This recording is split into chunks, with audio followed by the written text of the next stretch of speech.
Hello, this is Rodolfo Eric Angat, your teacher in Earth and Environmental Science. Today we'll be learning about rock formation. Our essential question for today is, how are rocks formed? This lesson covers Standard 2.1.1. Our target competencies for this lesson are the following. I can identify the three types of rocks. I can explain how rocks form. And finally, I can classify rocks based on how they formed. There are three main types of rocks. They are igneous, sedimentary, and metamorphic. Each of these types of rocks are formed in different ways, and each type of rock can change into each of the other types of rocks. Geologists call this process the rock cycle. Essentially, the rock cycle is the process that makes and recycles rocks. This is a flow chart showing us the different types of rocks and their subtypes. Let's begin with the igneous. Of course, the three types are igneous, sedimentary, and metamorphic. For igneous rocks, we have two subtypes here. They are the intrusive and the extrusive igneous rocks. The intrusive igneous rocks include gabbro and granite, while the extrusive igneous rocks include basalt and rhyolite. For sedimentary rocks, we have two. We have the clastic and we have chemical. For clastic sedimentary rock, the examples that we have here are sandstone and shale. For chemical sedimentary rocks, we have one example, the limestone. For metamorphic rock, we have two subtypes. We have the foliated and the non-foliated. Foliated metamorphic rocks, examples of which are slate and schist. Examples of non-foliated metamorphic rocks are quartzite and marble. So again, these are the three types of rocks. These are their subtypes, and these are their examples. Remember when I said that there are two types of metamorphic rocks, the foliated and non-foliated? Here they are here. The foliated metamorphic rocks have foliation. See these bands here? The bands are called defoliate. So they are foliated, while the non-foliated do not have bands with them. These rocks were formed by extreme heat and pressure. Some geologists termed it basically as baking process. So these rocks were baked so that they metamorphosize into these special types of rocks. Again, these are the foliated, they have bands, and the non-foliated, they do not have bands. What is the rock cycle? The rock cycle is a series of processes that happens to rocks and change them into another type of rock. The rock cycle is the process where one type of rock becomes any type of rock. Now, what can change a rock to another rock? Usually, it's heat. Of course, it's not always heat that changes one rock to another type of rock, but at least two of them are changed because of it. Now, let's analyze the temperature inside our planet. So here, we have the mantle, and then the very thin part here, this is the lithosphere that includes the crust and the upper mantle. The temperatures are from, in the crust, it's 0 to 700 degrees Celsius. So the crust, if you go down a little bit more, it will be like still very hot. So you'll see here that the deeper you go inside Earth, the hotter it is. So after the crust, we have the mantle, and the temperature in the mantle is from 800 to 3800 degrees Celsius. The outer core can go up to 5000 degrees Celsius. Just imagine how hot that is. While the inner core can go up to 8000 degrees Celsius. The temperature of the surface of the sun is only 6000 degrees Celsius. So the inner core's temperature is even hotter than the temperature of the surface of the sun. Of course, if you compare it with the temperature of the inside of the sun, the core of the sun, that's like very, very hot, a lot hotter than 8000 degrees Celsius. But if you just compare it to the surface of the sun's temperature, then Earth's inner core is even hotter than that. Okay. Now, how can rocks change from one type to another? So let's start with the igneous rock. If the igneous rocks undergoes weathering and erosion, then it is transformed into sediments. When these sediments are exposed or undergoes the process of deposition, burial, compaction, and lithification, then the igneous rock, which turn to sediments, and the sediments would turn into sedimentary rock. So remember the process: weathering and erosion, deposition, burial, compaction, lithification. Any type of rock that undergoes these processes here will change that rock into a sedimentary rock. Now, if the sedimentary rock undergoes or is exposed to extreme heat and pressure, then it will be metamorphosized or metamorphosed into metamorphic rock. So remember the process: heat and pressure change any type of rock to metamorphic rock. If the metamorphic rock is melted into magma and then it rises on the surface as lava, and then it cools down and crystallizes, then it becomes an igneous rock. Now, even if it doesn't rise to the surface and it just cools down inside Earth, it would still turn into an igneous rock. Any rock that has been melted and cooled down will turn into an igneous rock. Now, you might be asking, can a metamorphic rock and an intrusive igneous rock be found on Earth's surface? The answer is yes. And how can that be when they were formed inside Earth? The thing is, there's the process of uplift and other processes like volcanic eruption and movement of the tectonic plates that can bring rocks that were formed inside to the surface of Earth. So let's continue. Igneous rocks, when they are exposed to heat and pressure, what kind of rock will be formed? Your answer is metamorphic rock. Metamorphic rock, if it is exposed to the elements and is weathered and eroded and then turned to sediments and then was buried, deposited, and lithified, what would be the rock that will be formed? Correct, sedimentary rock. If the sedimentary rock, this one here, is exposed to heat and pressure, what do you think will form? Metamorphic rock. Now, let's look at this chart. See number 4, what do you think are the processes that happen in this stage? The metamorphic rock, look at the arrow, it goes there.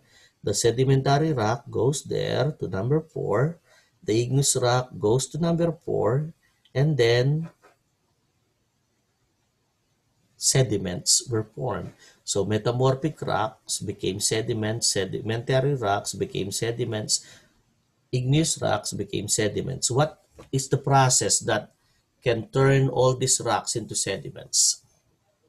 The answer is weathering and erosion. Look at the arrows. Now let's go to this process here.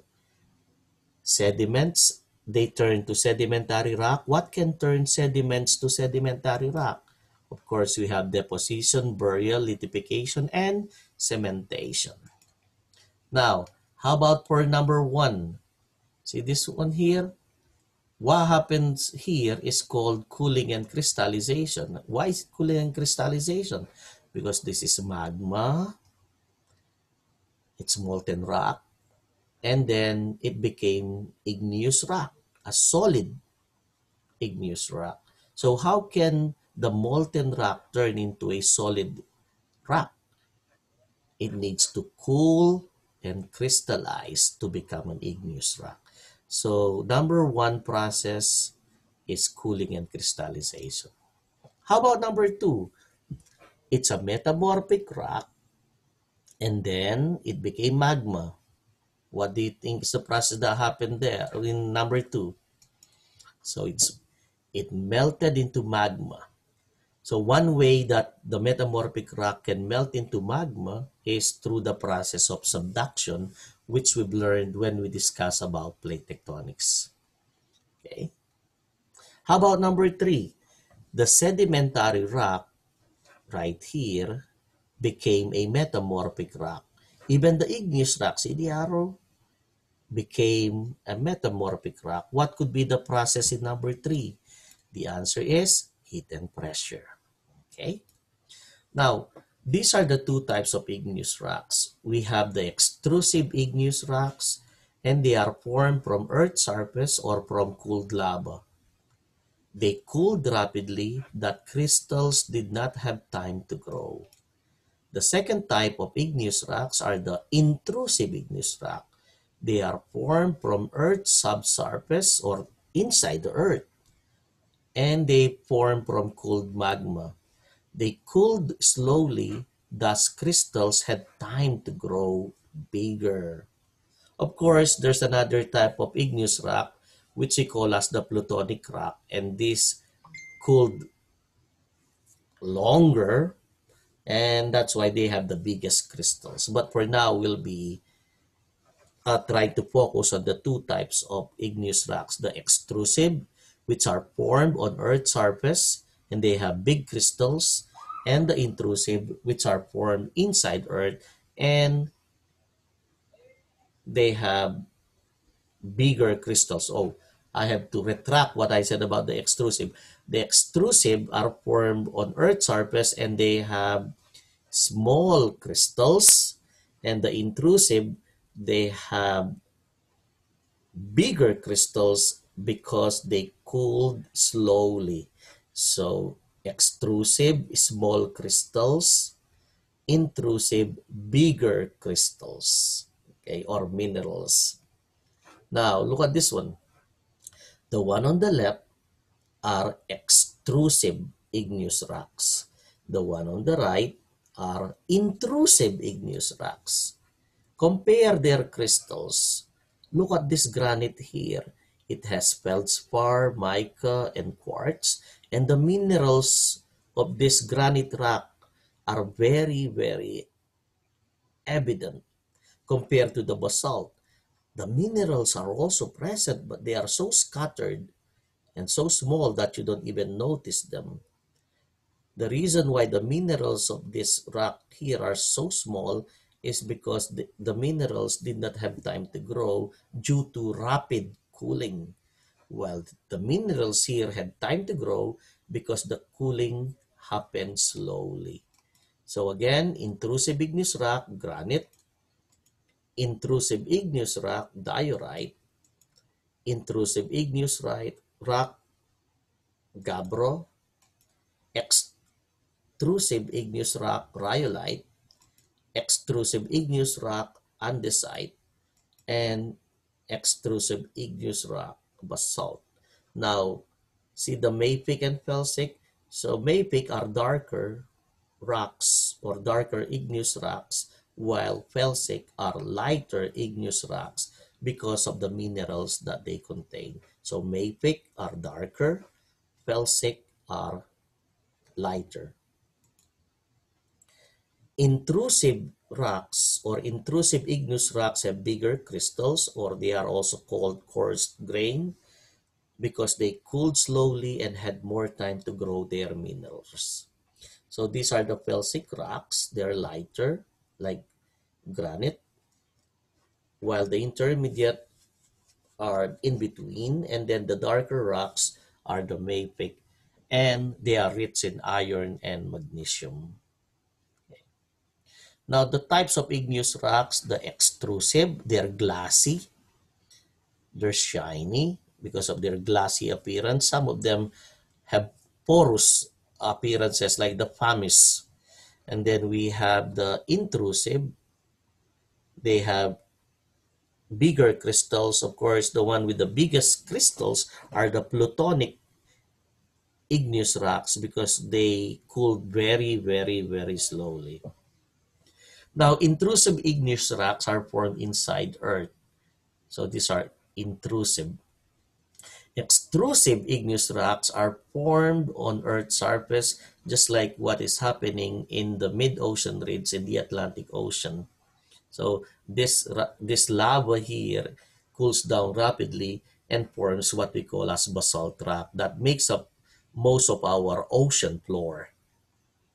Now, this is what is happening. Now, in the ocean floor of the Atlantic Ocean, we have the mid-ocean ridge where the seafloor spreading is happening. The mid-ocean ridge is an example of a divergent boundary. The lava that oozes out here turns to rocks, mainly basalt rocks. And the rocks that are formed here are the youngest rocks. The farther you are from the mid-ocean ridge, the older the rocks are. Okay, that's the magma rising up. Youngest rocks are there, igneous, mostly basalt rocks. And then the older igneous rocks are farther away from the mid-ocean ridge. Now, granite is an igneous rock. What kind of igneous rock is it? Is it intrusive or extrusive? It is intrusive igneous rocks. And the minerals in granite are feldspar, quartz, and mica. Again, it's an intrusive igneous rock because it is coarse grained. It has bigger crystals. Now let's go to the sedimentary rocks. The sedimentary rocks examples that we have here are sandstone, gypsum, mudstone, rock salt, limestone, and coal. Uh, in the process of the formation of the sedimentary rocks, heat is not really that much. That's why you can only find fossils of prehistoric plants and animals in sedimentary rocks. And you can only find fossil fuels in sedimentary rocks because they were formed mostly in watery areas, especially in the ocean. And heat is not really involved that much. So just kind of imagine this. If a dinosaur died and fell a lava, in a lava pit, would there be any fossil that would be left when that lava turns into an igneous rock? None, because the the very hot lava would have easily burned all the remains of that dinosaur, and for sure nothing will be left. But when it comes to the sedimentary rock, we only have compaction, lithification, cementation.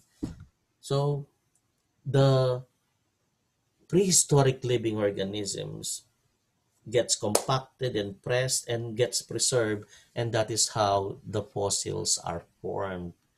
Now, with the metamorphic rock, that is extreme heat and pressure, it's the same thing. Like any living things that gets trapped there would have been turned into ash. Okay. Now, fossil fossils are extremely found in sedimentary rocks because there is no heat involved in their formation. There might be some heat, but not too much to really burn totally the living things that get trapped there. Okay. Now, fossil fuels, we have oil, coal, and natural gas. Among the three types of fossil fuels, natural gas is the cleanest, and coal is said to be the most polluting. How, how did the fossil fuels form? Around 300 to 400 million years ago, the living things from the ocean died and settled at the bottom, and then they got buried in layers of sediments, and because of chemical reactions and pressure, their bodies turned into oil and gas, and that is what we are mining now so that we can supply our energy requirements like electricity production, transportation, and many more. So this is what we use: oil and gas deposits. And, and these oil and gas deposits came from the remains of those living things that lived millions of years ago. Their bodies were trapped in layers of sediments. Now, let's try to practice. Choose your answer from the following: igneous, sedimentary, metamorphic. So what kind of rock will be formed when crystallization of magma? The answer is igneous because of the magma. How about burial and compaction? What kind of rock will this form? Sedimentary. Heat and pressure. It will form metamorphic. Deposition of sediments. Sedimentary. Melting and cooling. Remember melting? Igneous. Weathering of rocks. Sedimentary. Okay, I need you to remember the processes and the type of rocks that they result to. How are rocks recycled? Rocks are recycled when they are broken by weathering and or melted by magma. When they are buried deep underground, depending on the process that happens next, a new rock is formed. When rocks are brought inside Earth to the process of subduction around the Pacific Ocean, they are melted and then they are recycled into new rocks that comes out through volcanoes and through the mid-ocean ridge of the Atlantic Ocean. Okay, how are rocks classified? They are classified on how they formed. Remember, rocks are classified based on how they formed and what type of minerals is present in them. Igneous are formed through melting and cooling. Sedimentary rocks are formed by sedimentation, compaction, cementation, and lithification. And metamorphic rocks are formed by heat and pressure through the process of metamorphosis. Relating this to our previous lesson, the tectonic plate movements, the tectonic plate movements contribute largely to the rock cycle. Seafloor spreading happening in the Atlantic Ocean form new rocks, mostly basaltic rocks. Again, this is the one that is causing the Atlantic Ocean to become wider. Seafloor spreading is an example of divergent boundary. Subduction happening around the Pacific Ocean, that should be capital P right there. So the subduction happening there is bringing all the old rocks inside Earth and melts it and then makes new rocks. The magma oozes up in volcanoes around the Pacific Ocean and form new igneous rocks. The result of subduction around the Pacific Ocean leads to a lot of earthquakes in that area. That's why that area is called the Pacific Ring of Fire. Volcanic eruptions happening within the Pacific Ring of Fire produce a lot of different kinds of igneous rocks. And most volcanic eruptions happen around the Pacific Ocean due to the subduction and the movement of tectonic plates in that area. Now, let's connect this to our next lesson. What do you call this? So these are rocks, pebbles, and then granules, and then we have soil. So this picture here shows us that the parent material of soil are rocks. Rocks, when they get weathered, they become sediments, and the sediments become soil. Okay? Rocks can become soil through the process of weathering. I hope this provided you with the knowledge so that you can get a good score in our MC assessment. Thank you so much. Bye.